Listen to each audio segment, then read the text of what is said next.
ujue yani tatizo la watu wengi au tatizo la Watanzania wengi na tatizo la wanaume wengi. Sawa.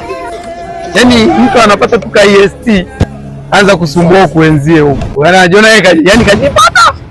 Yani mtu yani kanunua tu kitanda getoni na kigesi na kikabata na dharau wa marafiki yake. Yani anaona wafai. Mtu tunanunua simu iPhone ya $600,000. Basi unajiona maisha umeyapatia. Unaona ujinga wa watu. Yaani yani maisha ya bongo bwana. Mtu akivaa tu siku moja unyamwe zikavaa tu kanguo kama kana gharimu laki. Basi anajiona yani yeye kote huko yeye ni mbora kuliko wengine. Ni ushamba.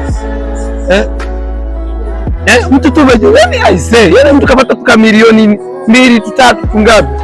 Basi kajiona maisha ya bongo kayapatia. Wewe tulia. Wewe tulia hivyo. Kuna wenzao huko wana mamilioni kibao. Bado wanatafuta hela hawajapatia maisha.